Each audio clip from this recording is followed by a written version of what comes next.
I'm Donna, and I'm standing on the corner of 22nd and 101 in Lincoln City. You know them, you love them, you've driven by it 100 times. Come with me to Barnacle Bill's.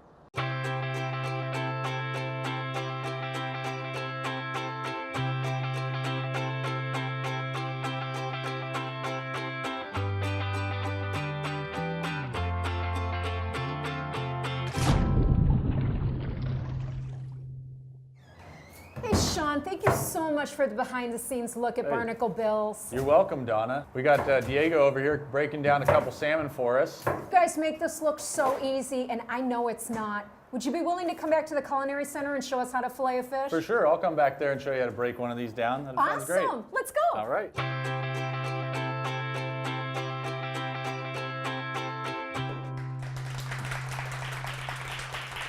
Hello, everyone, and welcome to Beachside Bites. And welcome to Sean from Barnacle Bill's. All right, now Sean, the last time I saw you, we saw Diego filleting that fish, and he was going way too fast. I'd like it if you could break this down and show us all how to do it. For sure, yeah. What fish do you have there? This is an Oregon troll-caught Chinook is what we have here. It's beautiful. It is. And I will hold it up here so you guys can see it. This fish is approximately about 4 to 5 years old. One of the ways you can tell that it's a Chinook is the black mouth on the inside. So this is basically what you're looking at for a nice, beautiful Oregon troll-caught Chinook. The first thing we do is I usually squeeze the fish and you expose this little tiny bone right behind the head. I set my knife right there and just make a slight cut into the meat and up towards the head. You don't want to go too far because you'll start getting into bone, and it makes it really difficult when you're siding it from there on. So then I just turn the knife and cut straight down. You want to apply some pretty good pressure to get through that spine. And then we leave it from there and we'll remove it on the other side. And then you want to pull the fins out away from the body and make sure that your fingers aren't in the way on these ones. And you want to put the knife just in between the cartilage there. And it really goes through nice and smooth. It's not something where you have to apply a lot of pressure if you're in the right spot. And then we'll just go just underneath this one as well. So you want to not cut too far into the meat. And once that one's removed, we'll go to the back of it here. The adipose fin is already removed.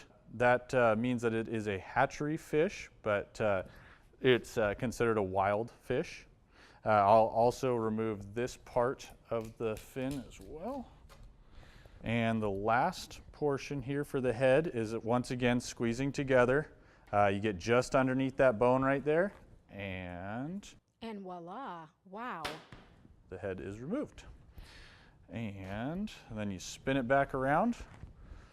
Once again, be removing these fins. You go right in between there. One more, pull it out. And sometimes if these give you a hard time, you can go just a little bit into the meat to get around that bone. Sometimes they're a little more difficult to get through. So I'm going to remove what we call the tip, but it's this collar of the fish. You just kind of run your knife right down there, and then I will flip the fish over, and then once again take that collar off. And so this is what we use to smoke for the tips. That's a really great piece of the fish. And I don't know if it's that easy to see, but you can see right here, I'm going to try and lay my knife right along that spine. So I'm keeping my knife at just a slight angle to make sure I go all the way down it and remove as much meat as possible without getting too far into the bone. And you just have to apply a little bit of pressure, and the knife keeping your fingers out of the way. That's always a good tip. Yeah, and you just want to angle the knife down just a little bit so you can stay really close to that bone. You want to just take your time going all the way to the tail and pull it out, and there's another side of fish.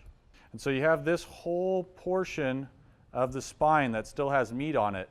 So when you do it this way, you can take a spoon and just scrape off slowly this portion of meat. So you can still use this for like a salmon cake or a salmon burger or something like that. That's exactly what I do. Yeah, it's a great way to make sure you're using all of the pieces of the fish as much as possible. So right now we'll save that aside, and I'm going to finish breaking this down for you.